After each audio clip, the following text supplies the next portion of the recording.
오늘 우리에게 주신 하나님 말씀은 베드로후서 2장 1절부터 11절까지 말씀입니다. 한 절씩 교독하겠습니다.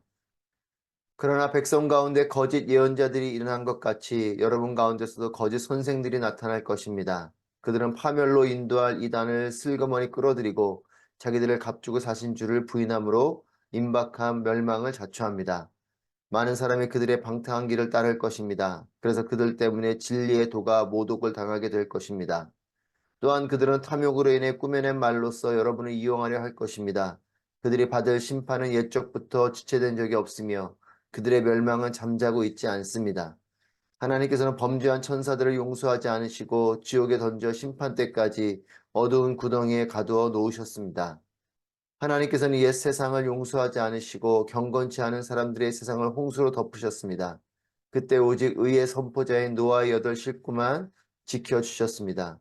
또한 그분은 소돔과 고모라 성을 심판하시고 멸망시켜 잿더미가 되게 하심으로 경건하지 못한 사람들에게 닥칠 일의 본보기로 삼으셨습니다. 그러나 무법한 사람들의 음란한 행실로 인해 고통받는 의인 롯은 구해내셨습니다. 이 의인은 그들과 함께 살면서 날마다 무법한 사람들의 행실을 보고 들으므로 그의 의로운 영혼에 상처를 입었습니다. 주께서는 경건한 사람들을 시험에서 구해내시고 불의한 사람들을 심판날까지 형벌 아래 가두실 것을 아시는 분이십니다. 특히 더러운 정욕에 빠져 육체를 따라 행하는 사람들과 주의 권세를 무시하는 사람들을 그렇게 하실 것입니다. 그들은 당돌하고 거만해 영광스러운 존재들을 주저함 없이 모독합니다. 함께 있습니다. 더 큰 힘과 능력을 가진 천사들이라도 주 앞에서 그들을 대적해서 모독하는 고발을 하지 않습니다. 아멘. 할렐루야, 살아계신 하나님을 찬양합니다. 오늘도 우리와 함께 하시고 말씀하시는 하나님의 은혜가 여러분과 함께 하시기를 축복합니다. 육신의 장막을 벗을 날이 얼마 남지 않은 이 사도 베드로는 고난의 한가운데 남아있는 소아시아 형제 자매들에게 강하게 권면합니다. 진리의 말씀을 굳건히 지키라. 진리의 말씀을 지키라는 강한 권면을 하면서 또 오늘 말씀을 통해서 이 소아시아에 있는 형제들, 고난 가운데 있는 형제 자매들에게 힘을 불어넣고 있습니다. 소중한 것을 지켜보신 분들이 이해하실 것입니다. 소중한 것을 지키는 것은 첫 번째는 이 소중한 것을 잘 받아내고 간직해야 할 것입니다. 먼저 받아야 되겠죠. 그리고 잘 간직해야지 이 소중한 것을 지킬 수 있을 것입니다. 두 번째는 이 소중한 것은 변하지 않도록 보관을 잘 해야 되는 것이죠. 소중한 것은 아무리 잘 받았고 간직하고 있어도 이것이 변질되고 또 변하게 된다면 이 소중한 것을 지키기 어려울 것입니다. 영적인 부분에서도 마찬가지입니다. 사탄은 이 두 가지 영역을 공격합니다. 이 하나님의 말씀, 이 진리의 말씀을 받아내지 못하도록 방해하고, 두 번째는 받은 그 말씀이 잘 보관되지 못하도록 왜곡하고 방해하는 것입니다. 이에 베드로는 하나님 입에서 나온 모든 말씀을 잘 지키라 라고 말하면서 이것을 잘 간직하고 또 지키라는 명령 속에 이 말씀을 왜곡하게 하는 거짓 교사들에 대해서 강하게 경고하고 있습니다. 1절 말씀에서 그러나 백성 가운데 거짓 예언자들이 일어나는 것 같이 여러분 가운데서도 거짓 선생들이 나타날 것입니다. 그들은 파멸로 인도할 이단을 슬그머니 끌어들이고 자기들을 값주고 사신 주를 부인함으로 임박한 멸망을 자초합니다. 구약에도 있었던 거짓 예언자들, 구약에 보면 거짓 예언자들이 있었죠. 그리고 초대교회의 고질적인 문제인 이 거짓 선생들이 나타났습니다. 인류의 역사는 하나님의 말씀으로 시작된, 그리고 하나님 말씀이 이끌어 가시는 것이 인류의 역사인데 이 중간중간에 사탄이 이 말씀을 왜곡하게 하는 자들을 세워두었습니다. 에덴 동산에서부터 사탄은 뱀의 모습으로 다가와서 하나님 말씀을 왜곡하며 아담과 하와를 속이고 결국 그들에게 선악과를 따먹게 하죠. 그리고 구약에 여러 예언자들, 거짓 예언자들이 곳곳에 숨어 있었고 또 초대교회는 하나님의 이 말씀 그리고 교리를 왜곡시키는 거짓 교사들이 있었고 또 이단들이 있었습니다. 이것이 인류의 역사 속에 있습니다. 지금도 이런 거짓된 자들, 말씀을 왜곡하게 하는 자들, 이단들이 숨어 있고, 아니, 버젓이 드러내고 활동을 하고 있죠. 각각 다른 자 같아도 그들이 하는 일은 동일합니다. 2절 말씀에 많은 사람이 그들의 방탕한 길을 따를 것입니다. 사탄이 그랬고 또 거짓 예언자들이 그렇고 거짓 선생들이 그렇고 이단들이 그렇듯이 많은 사람들을 잘못된 길로 이끌어갑니다. 하나님의 말씀을 통해서 진리의 길로 온전한 구원의 길로 이끌어가는 것이 아니라 그 길 가운데 있는 자들을 넘어뜨리고 방탕한 길로 인도하는 것입니다. 여러분, 바다에 물이 많아도 바닷물을 먹으면 죽는 것처럼 여러분, 많은 것이 중요한 것이 아니고 옳은 것을 먹어야 되는 것이죠. 진정한 생수를 마셔야 되는 것처럼 여러분, 이 시대에 말씀이 없는 것이 아니라 우리에게 주어진 이 말씀을 제대로 된 생수의 이 말씀을 먹고 마셔야 하는 것입니다. 우리에게 주신 진정한 이 말씀, 그것을 오롯이 잘 먹고 마셔야 되는데 이것을 왜곡시켜 놓은 오염된 물을 먹게 되면 죽는 것이죠. 여러분, 말씀이 없는 것이 아니라 잘못된 말씀을 먹을 때 위험한 것입니다. 여러분, 진리를 왜곡하는 것은 한 가지 이유입니다.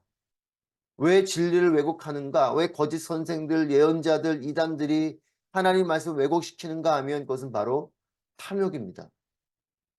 사탄의 탐욕이, 즉 에덴 동산에서부터 사탄은 하나님을 대적하는 자로서 그 안에 있는 그 탐욕이 아담과 하와를 넘어뜨렸고 또 내가 영향력을 가지려고 하는 이 탐욕이 거짓 예언자들과 거짓 선생들을 등장시킨 것이죠.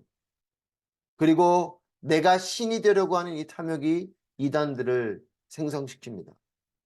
3절 말씀에 또한 그들은 탐욕으로 인해 꾸며낸 말로써 여러분을 이용하려 할 것입니다.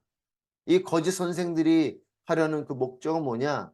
그들을 이용해서 자신의 욕심을 자신이 뭔가 영향력을 발휘하려고 하는 그들을 그리고 자신이 원하는 교리와 자신들이 원하는 사이드로 이끌어가려고 하는 그 탐욕이 결국 거짓된 것들을 가르치고 그들이 이끌어 간다는 것이죠. 여러분 가끔 1대1 양육을 할 때도 그런 경우들이 있는 걸 봅니다. 하나님 말씀을 있는 그대로 잘 가르치고 전해야 되는데 자신의 생각을 심어주는 사람이 있어요. 자신의 철학을 심어주는 사람이 있습니다. 그 안에 내재되어 있는 다 탐욕이죠. 자기가 뭔가 영향력을 행사하려고 하는 예수님의 제자를 삼는 것이 아니라 내 제자를 삼으려고 하는 그 내면 깊숙이 숨어있는 그 탐욕이 그렇게 거짓된 말씀을 왜곡시켜 가르치게 하는 경우가 있습니다. 하나님은 우리에게 생명을 주신 분이십니다. 하지만 사탄은 우리에게서 생명을 빼앗아 가려고 하는 자입니다. 하나님은 하나님과 함께 연합하자고 말씀하십니다. 하지만 사탄은 하나님처럼 되라고 유혹을 합니다. 여러분, 이러한 거짓 교사들에 대해서 베드로의 경고는 심판이 있을 것이다 라고 경고합니다. 그리고 심판은 반드시 이루어질 것이라고 말하고 또한 지체하지 않고 온타임에 이루어질 것이라고 경고합니다. 즉 거짓 교사들을 향해서 또 거짓된 이 왜곡의 이 죄에 대해서 말씀을 왜곡하는 이 죄에 대해서 베드로는 강하게 경고하고 있습니다. 이것은 가벼운 일이 아니다. 반드시 심판받을 일이요. 그리고 그 심판은 지체되지 않고 일어날 것이고 이것은 반드시 있을 것이다. 그러니까 이런 거짓된 교사들에게 넘어가지 말고 또 거짓을 말씀을 왜곡하는 이 거짓이 얼마나 무서운 죄인지를 알라라고 경고하고 있어요. 여러분 그렇기 때문에 탐욕에 사로잡혀서 내가 원하는 대로 이루어지는 삶을 부러워하지 마십시오. 그리고 그런 삶이 복인 것처럼 착각하지 마십시오. 하나님 말씀 왜곡해서라도 내가 원하는 것을 이루려고 하는 내가 뭔가 영향력을 가지고 내가 하나님처럼 되려고 하는 이런 탐욕의 자리에 있는 것, 여러분 이것이 무서운 죄인 것임을 우리가 기억하고 깨닫고 경계해야 할 것입니다. 4절, 5절 말씀 보면 하나님께서 공의로우심을 말씀하고 있어요. 하나님은 공의로우신 하나님이십니다. 공의 하나님. 여러분, 탐욕은 분명한 죄입니다. 아담과 하와를 타락시킨 원죄가 바로 이 탐욕입니다. 이 하와의 마음 가운데, 또 아담의 마음 가운데 하나님처럼 될 수 있다라는 그 마음, 그 탐욕을 심어주면서 결국 선악과를 따먹게 한 거죠. 여러분, 원죄 자체는 탐욕으로부터 왔습니다. 죄의 뿌리는 탐욕입니다.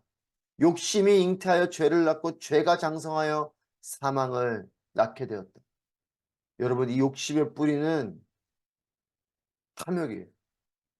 죄의 뿌리는 탐욕이에요. 여러분, 하나님은 무한한 사랑으로 우리를 품어주시지만 이 죄에 대해서는 분명한 공의로 심판하는 분이신 줄 믿습니다. 여러분, 그렇기 때문에 하나님의 사랑이 있지만 하나님은 공의로우신 분이신 것을 기억하시기를 바랍니다. 죄의 문제에 대해서는 분명하게 하나님께서는 그것을 심판하시는 분이시고 대가를 치러야 하는 것이죠.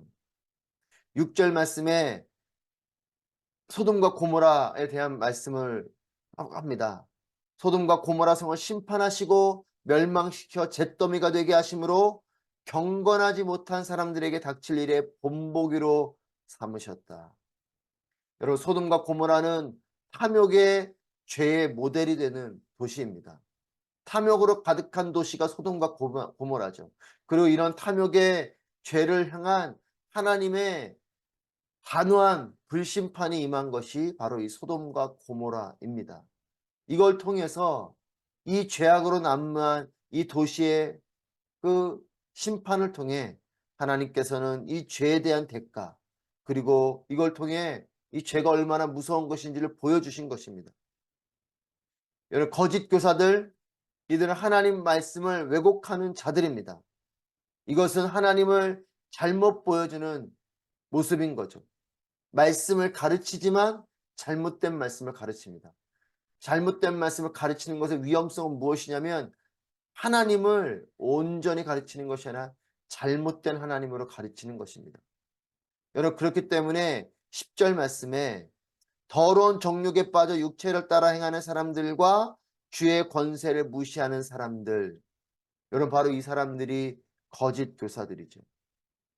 정욕에 빠져서 육체를 따라 행하는, 또한 그렇게 행하도록 하는 사람들, 즉 하나님 말씀을 함부로 왜곡하는 것은 하나님의 이 권세를 무시하는 사람들이에요. 여러분, 거짓 교사를 멀리해야 하고 내가 거짓 교사가 되지 않도록 늘 하나님 앞에 온전히 서는 우리 모두가 되기를 바랍니다. 날마다 하나님의 입에서 나온 모든 말씀을 우리가 온전히 읽고 또 그것을 지켜내는 이것이 왜 중요한가? 하나님의 말씀을 날마다 우리가 기억하고 하나님 말씀으로도 벗어나지 않도록 하는 것. 그리고 이것을 내가 분명히 알므로 진리의 말씀을 통해서 거짓된 것을 분별해내는 것. 이것이 너무나 중요하기 때문에 그렇습니다. 왜냐하면 죄라는 것, 이 죄의 원어가 하마르티아라는 단어를 쓰는데 이 하마르티아는 관역에서 벗어났다라는 뜻이죠. 즉 하나님 말씀으로부터 벗어난 모든 것이 죄입니다. 그 관역이 어딘지 정확하게 그 관역을 보고 화살을 쏴야 되는 것이죠. 하지만 관역을 온전히 보지 못하고 또 관역이 보여짐에도 불구하고 다른 곳을 향해서 화살을 쏠 때 여러분이 관역으로 벗어나게 되는 것, 이 모든 것이 죄입니다. 하나님 말씀을 잘못 알고 있어서 그 관역이 벗어나는 것도 죄요. 또 분명한 말씀이 있음에도 불구하고 내 탐욕에 따라서 내가 원하는 대로 나아가게 되는 방향의 모든 것도 죄입니다. 그렇기 때문에 이 하나님 말씀을 왜곡시키고 하나님 말씀을 잘못 가르치는 이 거짓 교사들은 다 죄로 이끌어갈 수 있는 사람들이 되기 때문에 이 거짓 교사들을 경계해야 하고 또 내가 그런 거짓 교사가 되지 않도록 하나님 말씀을 잘 지켜나가는 것이 중요합니다. 여러분, 그렇기 때문에 거짓 교사의 치명적인 위험성이 여기에 있는 거죠. 에덴의 사탄처럼 구약의 거짓 예언자들처럼 사람들을 죄의 자리로 이끌어가기 때문에 이 거짓 교사는 너무나 위험한 자들입니다. 이런 자들을 분별해내야 될 것이요. 또한 우리가 이런 자들이 되지 않아야 할 것입니다. 이와 같은 경고의 메시지 속에서 베드로는 의미로운 말씀을 전합니다. 7절 말씀에 롯을 구해내신, 그러나 무법한 자들의 음란한 행실로 인해 고통받는 의인 롯은 구해내셨습니다. 소돔과 고모라의 불심판 가운데 롯은 구해내신 하나님. 여러분, 거짓된 세상, 거짓 교사들이 판을 치는 세상에서 말씀이 오롯이 지키는 자들을 하나님께서 건져 주실 것입니다. 경건한 사람들, 이런 사람들은 시험에서 구원받고, 또 불의한 사람들은 심판의 날까지 형벌 아래 가둬두시는, 여러분, 마지막 날 바로 그 주의 날에 하나님께서는 믿음을 지킨 자들에게 구원을 주실 것이요, 그러지 못한 자들에게는 심판이 임하게 되는 것이죠. 거짓 교사들을 향한 베드로의 경고, 그리고 고난 가운데 있는 형제와 자매들에게 주는 권면은 이 거짓 교사들을 조심하라는 것이고, 거짓 교사들이 있을 것을 말하면서 이런 고난과 환난과 핍박 가운데 잘못된 길로 따라가지 말고 하나님 말씀을 끝까지 지켜내라 라고 권면하고 있습니다. 그러면서 그들에게 말하는 건, 너희가 지금은 고통 가운데 있지만, 환난과 핍박 가운데 있지만 말씀을 오롯이 지키는 여러분들에게는 하나님이 주시는 진정한 구원이 있고 하나님께서 주시는 놀라운 은혜와 축복이 있다라는 것을 말하고 있습니다. 하지만 거짓된 길을 따라서 타협하며, 또한 세상을 쫓아서 헛된 길로 유혹하는 것을 쫓아가면 그 길로 그것은 심판날에 형벌 아래 가둬지게 되는 자가 될 것이고, 또 이와 같은 거짓 교사들이 될 때에 이런 무서운 하나님 심판 가운데 거할 것을 말하고 있습니다. 사랑하는 여러분, 진리의 말씀을 받고 지키는 것을 방해하는 모든 것으로부터 멀어지게 되기를 축복합니다. 하나님 말씀을 오롯이 지켜내는 것을 방해하는 모든 것을 끊어내시는 여러분 되시기를 축복합니다. 여러분, 죄로 가득한 세상 한가운데서 말씀을 지키는 삶은 때로는 너무나 고통스럽습니다. 그리고 어느 경우는 곧 시험도 들고, 또한 그렇게 우리를 핍박하게 되는 일들 가운데 거하기도 할 것입니다. 그러나 하나님께서 도우시고 건지실 것입니다. 사탄은 나를 유혹하고 멸망으로 이끌려고 하지만 하나님은 생명으로, 참된 축복으로 나를 이끌어 가시는 분이십니다. 사랑하는 여러분, 끝까지 우리도 말씀을 지켜내는 자들이 되길 바라고, 또한 온전한 하나님 말씀을 가르치고 전하는 하나님의 사람들이 되기를 축복합니다. 말씀을 날마다 지켜낼 때 우리는 거짓을 분별할 것이고, 우리를 향한 사탄의 유혹을 분별해낼 것입니다. 하나님께 주시는 놀라운 길을 온전히 길을 잃지 않고 걸어가는 우리 모두가 되기를 주님의 이름으로 축복합니다.